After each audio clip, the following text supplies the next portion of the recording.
2002లో combined Andhra Pradesh ఉన్నప్పుడు multipurpose health assistants male కోసం 2324 మంది వేకెన్సీస్‌తో మనం నోటిఫై చేయడం జరిగింది. ఆ నోటిఫికేషన్‌లో గవర్నమెంట్ తరపు నుంచి SSC qualification with diploma in public health మీద పెట్టాము. సో, అది కొంతమంది హైకోర్ట్‌కెళ్ళడం వలన అది ఇంటర్మీడియేట్ క్వాలిఫికేషన్‌తో ఉన్న వాళ్ళకి మెరిట్ ప్రకారం ఇవ్వమని హైకోర్ట్ ఇంటీరియం ఆర్డర్ ఇచ్చింది 2003లో. దాని తర్వాత దాని ప్రకారం మనం లిస్ట్ తయారు చేసి ఆల్రెడీ ఈ 2324 మందికి అపాయింట్మెంట్స్ ఇవ్వడం జరిగింది కంబైన్డ్ ఆంధ్రప్రదేశ్‌లో. దాని తర్వాత జస్ట్ అదే సంవత్సరం మన సెప్టెంబర్‌లో హైకోర్టు కాదు, ఇంటర్మీడియేట్ కాదు, 10th క్లాస్ క్వాలిఫికేషన్‌తో మళ్ళీ మెరిట్ లిస్ట్ తయారు చేసి ఎవరైతే లిస్ట్లో ఉన్నారో దాని తక్కువ మార్కులు వచ్చిన వాళ్ళని తీసేయమని ఆర్డర్స్ ఇవ్వడం జరిగింది. ఆ తక్కువ మార్కులు వచ్చిన వాళ్ళు సుప్రీంకోర్టుకు వెళ్ళి వాళ్ళు ఎస్ఎల్పిలో స్టే తీసుకొచ్చారు. ఫైనల్గా ఇదంతా సుప్రీంకోర్టు 2011లో ఫైనల్ ఆర్డర్స్ ఇచ్చారు. ఆ 10th క్లాస్ క్వాలిఫికేషన్ ఏదైతే గవర్నమెంట్ నోటిఫై చేసిందో 10th క్లాస్ క్వాలిఫికేషన్ వరకే తీసుకుని ఫైనల్ మెరిట్ లిస్ట్ తయారు చేసి అంతకన్నా తక్కువ మార్కులు వచ్చిన వాళ్ళందరినీ టెర్మినేట్ చేయమని ఆర్డర్ ఇచ్చారు. సో దాని ప్రకారం మన ఆంధ్రప్రదేశ్ స్టేట్లో చూస్తే కనుక టోటల్గా ఆల్మోస్ట్ 920 మందిని మనం టెర్మినేట్ చేయాల్సి వచ్చింది. ఈ 1376 టోటల్ మెంబర్స్లో 920 మందిని మనం టెర్మినేట్ చేయాల్సి వచ్చింది. ఆ టెర్మినేట్ చేయడం జరిగింది. దాని తర్వాత ఈ 920 మంది గవర్నమెంట్లో రిక్వెస్ట్ చేసిన దాని మీద ఒక group of ministers recommendation basis మీద గవర్నమెంటు 1207 అని ఒక జీవో ఇచ్చి 2013లో ఈ 920 మంది ఆల్రెడీ అక్కడికి 9 సంవత్సరాలు సర్వీస్ చేశారు కాబట్టి వాళ్ళని సెపరేట్ కన్సిడరేషను హ్యుమానిటేరియన్ గ్రౌండ్స్ మీద వాళ్ళని రీఅపాయింట్ చేయడానికి డెసిషన్ తీసుకోవడం జరిగింది. వాళ్ళు రీఅపాయింట్ అయిన తర్వాత అందులో ఉన్న క్యాండిడేట్స్ కన్నా మాకు ఎక్కువ మార్కులు వచ్చినాయి అని బయట వాళ్ళు కంటిన్యూస్గా లిటిగేషన్ స్టార్ట్ అయ్యింది. ఈ లిటిగేషన్ స్టార్ట్ అవడం వలన హానరబుల్ హైకోర్టు ఇచ్చిన డైరెక్షన్స్ ప్రకారము ఈ లిస్ట్లో ఎవరైతే తక్కువ మార్కులు వచ్చినాయో 920 మందిలో ఒక 216 మందికి ఎవరికైతే తక్కువ మార్కులు వచ్చినాయో వాళ్ళని టెర్మినేట్ చేసి ఆ 216 మందిని మెరిట్ బేసిస్ మీద తీసుకోవాలని గవర్నమెంట్ ఆంధ్రప్రదేశ్ గవర్నమెంట్ డెసిషన్ తీసుకుంది. సో దాని ప్రకారం ఈ 216 మంది మెరిట్ వాళ్ళకి ఇచ్చారు కానీ బట్ ఎవరైతే తీసేయాలో వాళ్ళు మళ్ళీ కోర్టుకు వెళ్ళి హైకోర్టులో స్టే తీసుకురావడం వలన వాళ్ళు కంటిన్యూ అవుతున్నారు కాబట్టి మాకు కూడా ఆపర్చునిటీ ఇవ్వాలి అని చాలామంది వీళ్ళకన్నా లోయెస్ట్ మార్కులు వచ్చిన వాళ్ళకన్నా ఎక్కువ మార్కులు వచ్చిన వాళ్ళు కోర్టులకు వెళ్ళడం వలన సుమారు 299 writ petitions, contempt petitions last 5 ఇయర్స్లో గవర్నమెంట్ ఫేస్ చేయడం జరిగింది. గవర్నమెంట్ తరపు నుంచి మనం ఎంత ఎక్స్ప్లెయిన్ చేసినప్పటికి కూడా ఈ కంటెంప్ట్ పిటిషన్స్ వలన ఆల్మోస్ట్ ఒక 690 మంది దాకా మనం ఎడిషనల్గా వీళ్ళకి కండిషనల్ అపాయింట్మెంట్స్ ఇవ్వాల్సిన పరిస్థితి వచ్చింది. సో వీళ్ళందరూ వీళ్ళతో పాటు ఆల్మోస్ట్ ఇంకా ఇప్పటికి కూడా ఆల్మోస్ట్ లాస్ట్ మంత్ కూడా more than 20 writ petitions file అయినాయి, కంటెంప్ట్ పిటిషన్స్ వస్తున్నాయి. సో ఈ మంత్ కూడా మనం ఫేస్ చేస్తున్నాము. సో దీనికి సంబంధించి ఫైనల్ ఆర్డర్సు హైకోర్టు కంబైన్డ్ ఆంధ్రప్రదేశ్లో ఉన్నప్పుడు ఏదైతే హైకోర్టులో తెలంగాణ హైకోర్టులో ఇప్పుడు పిటిషన్ అవుతోందో డివిజన్ బెంచ్ ఫైనల్ ఆర్డర్ ఇచ్చింది. ఏంటంటే సుప్రీంకోర్టు ఇచ్చిన ఆర్డర్స్ ప్రకారం ఓన్లీ ఎన్నైతే వేకెన్సీస్ మనం నోటిఫై చేశామో అన్ని వేకెన్సీస్ మాత్రమే మెరిట్ బేసిస్ మీద ఫిలప్ చేయడానికి గవర్నమెంట్కి పవర్ ఉంది. సో ఎడిషనల్ వేకెన్సీస్లో ఫిలప్ చేయడం అనేది back door entry method allow చేయరు. సో అందుకని ఎవరైనా సరే మెరిట్ లిస్ట్లో ఉండి ఒరిజినల్ వేకెన్సీస్లో ఫిలప్ అయిన వాళ్ళు మాత్రమే కంటిన్యూ అవడానికి పర్మిటెడ్, మిగతా వాళ్ళందరినీ కూడా తీసేయమనేది హైకోర్టు ఆర్డరు. సో దాన్ని మనం ఆంధ్రప్రదేశ్ ఇంప్లిమెంట్ చేసింది. సో అంటే వీళ్ళు చెప్పేది 90 రోజులు టైం ఇచ్చినప్పుడు ఎందుకు ఇమీడియట్గా ఇంప్లిమెంట్ చేశారు అనేది ఒక పాయింట్ చెప్తున్నారు. సో మనకి ఇక్కడ తెలంగాణలో ఈ మనం 1207 ప్రకారం కొంతమందిని తీసేసి కొంతమందిని మళ్ళీ ఈ రిక్రూట్మెంట్ చేయడం అలాంటి యాక్టివిటీ జరగలేదు. అందుకని వాళ్ళకి ఈ రకమైన ఎడిషనల్ రిట్ పిటిషన్స్ కానీ కంటెంప్ట్ కేసులు కానీ రాలేదు. మన స్టేట్లో ఈ రకమైన మనం హైకోర్టు ఇచ్చిన ఇంటీరియం ఆర్డర్ ప్రకారం యాక్షన్ తీసుకున్నాం కాబట్టి ఎప్పుడైతే ఒక 216 మంది తక్కువ మార్కులతో ఆ లిస్టులో కంటిన్యూ అవుతున్నారో వాళ్ళని చూపించి మాకు వాళ్ళకన్నా ఎక్కువ మార్కులు వచ్చినాయి అని వేలాది మంది రిట్ పిటిషన్స్ ఫైల్ చేయడం అనేది మనకి ఇక్కడ ప్రాబ్లంగా ఉంది. ఇప్పుడు కూడా కంటిన్యూస్గా అవుతోంది. ఆల్మోస్ట్ సీనియర్ అధికారులకి ఫైన్ వేయడం జరిగింది హైకోర్టు. అలాగే డిఎంహెచ్ఓకి ఇంప్రిజన్మెంట్ చేయడం జరిగింది. సో ఈ బ్యాక్గ్రౌండ్లో మనం ఈ హైకోర్టు ఆర్డర్ని ఇమీడియట్గా ఇంప్లిమెంట్ చేయడానికి యాక్షన్ తీసుకోవడం జరిగింది. సో మన స్టేట్ గవర్నమెంట్ తరపు నుంచి మన స్టాండ్ ఎప్పటికీ కూడా మనం ఈ 1207 ఏ ఉద్దేశంతో మనం ఇచ్చామో అది వీళ్ళు కనుక అప్పీల్కి వెళితే కనుక సుప్రీంకోర్టులో మనం స్టాండ్ సేమే ఉంటుంది. సో వాళ్ళకి మ్యాక్సిమం వీలైనంత వరకు హెల్ప్ చేయడానికే ప్రయత్నం చేస్తాము. కాకపోతే అసలు దీనికి సంబంధం లేకుండా చాలా తక్కువ మార్కులు వచ్చినప్పటికీ కూడా లిస్ట్లో కొంతమంది తక్కువ మార్కులు వచ్చిన వాళ్ళు ఉన్నారు అని వాళ్ళని చూపించి ఎవరైతే రిట్ పిటిషన్స్ వేసి కంటెంప్ట్స్ వేసి మన ప్రభుత్వాన్ని ఇబ్బంది పెడుతున్నారో వాళ్ళని దృష్టిలో పెట్టుకుని ఈ యాక్షన్ తీసుకోవాల్సిన అవసరం ఆంధ్రప్రదేశ్ ప్రభుత్వానికి వచ్చింది.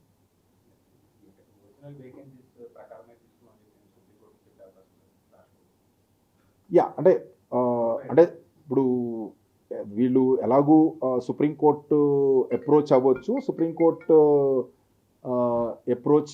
సుప్రీంకోర్టులో మన స్టాండ్ సేమే ఉంటుంది. మనం ఏదైతే 2013లో గ్రూప్ ఆఫ్ మినిస్టర్స్ ఏ సర్కమస్టెన్సెస్లో ఇది తీసుకోవాల్సి వచ్చిందనేది మన ప్రభుత్వం నుంచి ఎక్స్ప్లెయిన్ చేస్తాము. సో దాని మీద సుప్రీంకోర్టు ఫైనల్ ఆర్డర్స్ ఏమిస్తే అది మనం ఇంప్లిమెంట్ చేయడానికి రెడీగా ఉంది.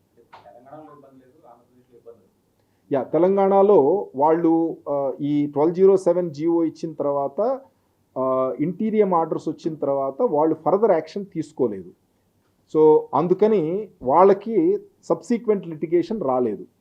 మనకి అన్ఫార్చునేట్లీ ఏంటంటే ఆ ఇంటీరియం ఆర్డర్ రాగానే ఒక 216 మంది లో మెరిట్ వాళ్ళని తీసేసి వాళ్ళ ప్లేస్లో కొత్త వాళ్ళని తీసుకుని మళ్ళీ 216 మంది స్టే తీసుకురావడం, అంటే లో మెరిట్లో ఉన్న వాళ్ళు స్టే తీసుకొచ్చి కంటిన్యూ అవడం వలన బయట వాళ్ళందరూ కూడా వాళ్ళకన్నా మాకు ఎక్కువ మార్కులు వచ్చినాయి అని కంటిన్యూస్ రిట్ పిటిషన్స్ వేయడం వలన ఈ కాంప్లికేషన్ వచ్చింది.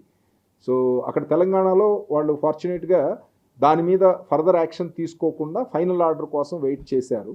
సో ఫైనల్ ఆర్డర్ ఇప్పుడు వచ్చింది కాబట్టి వాళ్ళు దాని మీద యాక్షన్ తీసుకుంటారు. వాళ్ళకి ఈ రకమైన బయట నుంచి అంటే మాకు వాళ్ళకన్నా ఎక్కువ మార్కులు వచ్చినాయి అని క్లెయిమ్ చేసే రిట్ పిటిషన్స్ కానీ కంటెంప్ట్స్ కానీ వాళ్ళకి లేకపోవడం వలన వాళ్ళకి ఈజీ అయింది. సో మనకి ఇక్కడ ప్రాబ్లం అది కాబట్టి ప్రతిరోజు కూడా ఈ ఆల్మోస్ట్ లాస్ట్ మంత్లో చూసిన more than 20 writ petitions file అయినాయి.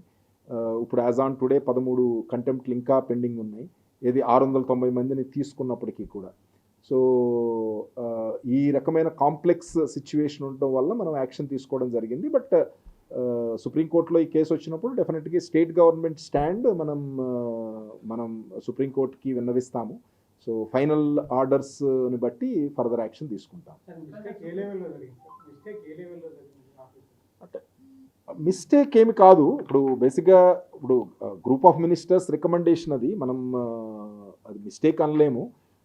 అంటే గ్రూప్ ఆఫ్ మినిస్టర్స్ ఏమని తీసుకుందంటే వీళ్ళకి తక్కువ మార్కులు వచ్చినాయా ఎక్కువ మార్కులు వచ్చినాయా కాదు, వీళ్ళు 9 సంవత్సరాలు పని చేశారు కాబట్టి ఫీల్డ్ ఎక్స్పీరియన్స్ వీళ్ళకు ఉంది, అందుకని మార్కులు తక్కువ వచ్చినాయా ఎక్కువ వచ్చినాయా అని కాకోకుండా వీళ్ళని హ్యుమానిటేరియన్ కన్సిడరేషన్ మీద కంటిన్యూ చేయాలి అనేది రికమెండేషన్ ఇచ్చారు. సో ఆ రికమెండేషను బట్టి మనకు ఆర్డర్స్ వచ్చినాయి. కానీ హైకోర్టు అది ఒప్పుకోవట్లేదు. మీరు తక్కువ మార్కులు ఇచ్చిన వాళ్ళకి హ్యుమానిటేరియన్ కన్సిడరేషన్ మీద ఇచ్చినప్పుడు వాళ్ళకన్నా ఎక్కువ మార్కులు వచ్చిన వాళ్ళకి ఎందుకు ఇవ్వరు? సో ఇది అన్ఎండింగ్ లిటిగేషన్ లాగా అయిపోయింది. సో గవర్నమెంట్ మళ్ళీ ఫర్దర్గా డెసిషన్ తీసుకుంది. సరే ఓన్లీ మార్కులు ఎక్కువ వచ్చిన వాళ్ళని 920 వేకెన్సీస్ వరకు ఫిలప్ చేస్తాము ప్యూర్లీ బేస్డ్ ఆన్ మెరిట్. అప్పుడు అలాట్ తీసుకున్నప్పుడు 216 మందిని తీసేయాల్సి వచ్చింది, తక్కువ మార్కులు వచ్చిన వాళ్ళని. ఆ 216 మందిని తీసేశారు గవర్నమెంట్లో, డెసిషన్ తీసుకుని 216 మందిని తీసేసి ఆ 216 మందిని కొత్త వాళ్ళని మెరిట్ బేసిస్ మీద మళ్ళీ ఫిలప్ చేశారు 960 పోస్టులు. బట్ ఈ 216 మంది ఎవరైతే తీసేశారో వాళ్ళు హైకోర్టుకి వెళ్ళి మళ్ళీ స్టే తీసుకొచ్చారు. సో ఇది ఒకళ్ళు తప్పు చేసిందని కాదు, group of ministers with a broad, because వాళ్ళు ఇచ్చిన హ్యుమానిటేరియన్ లీగల్ ఒపీనియన్ ప్రతి స్టేజ్లో కూడా ఏజీ గారి ఒపీనియన్ తీసుకునే అన్నీ చేశారు. సో అంటే మనం లీగల్ ఒపీనియన్ తీసుకున్నంత మాత్రాన కోర్టు అది యాక్సెప్ట్ చేస్తుందని చెప్పలేము కదా. సో ప్రతి స్టేజ్లో కూడా ఏజీ గారి ఒపీనియన్ తీసుకునే రకరకాల యాక్షన్స్ తీసుకుంది.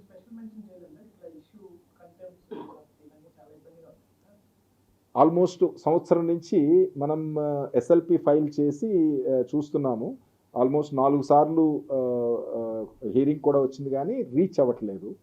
సో స్పెషల్ మెన్షన్ చేశాము, అన్ని ప్రయత్నాలు చేశాము.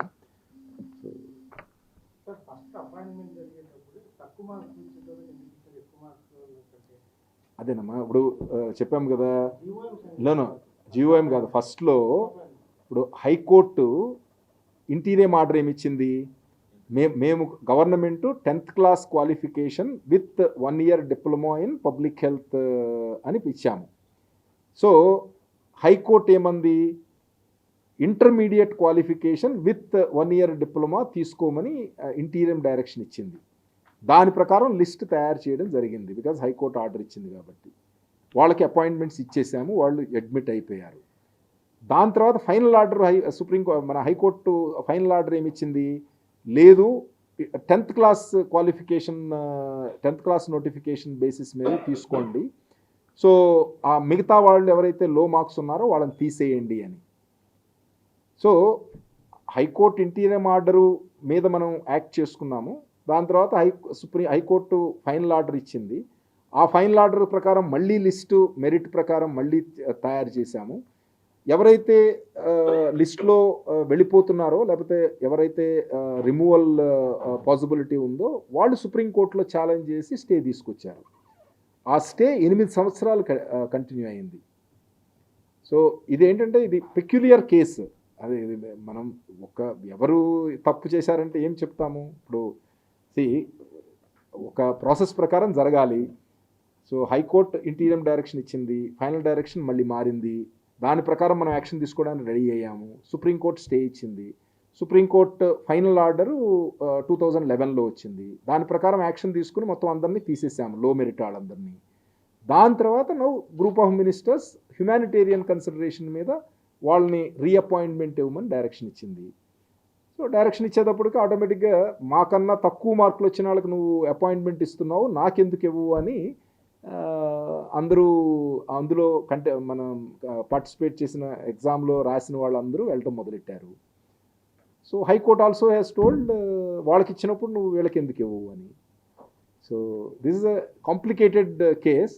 సో అంటే మనకి ఓన్లీ ప్రాబ్లం ఏంటంటే కోర్టులో రోజు కూడా మనం రిట్ పిటిషన్స్లో మనం ఎక్స్ప్లెయిన్ చేయడానికి కష్టమవుతోంది, కంటెంప్ట్లు ఫేస్ చేస్తున్నాము. సో దీనికి ఒక ఎండ్ ఉండాలంటే కనుక హైకోర్టు ఏదైతే డివిజన్ బెంచ్ ఇచ్చిందో ఆర్డరు దాన్ని ఇంప్లిమెంట్ చేయాలి. దీని తర్వాత అపెక్స్ కోర్ట్ ఇంకా ఫర్దర్గా లిటిగేషన్ అపెక్స్ కోర్ట్కి వెళ్ళిన తర్వాత అపెక్స్ కోర్ట్ ఫైనల్గా అన్ని సిచ్యువేషన్ అంతా స్టడీ చేసి ఇది చేయండి అని డైరెక్షన్ ఇస్తే దాన్ని బట్టి మనం ఫాలో అవ్వడానికి అవకాశం ఉంటుంది. మరిన్ని వీడియోస్ కోసం ఛానల్ ని సబ్స్క్రైబ్ చేయండి, లేటెస్ట్ అప్డేట్స్ కోసం వాట్సాప్ ఛానల్ ని ఫాలో అవ్వండి. ఆ లింక్ డిస్క్రిప్షన్ లో ఉంది.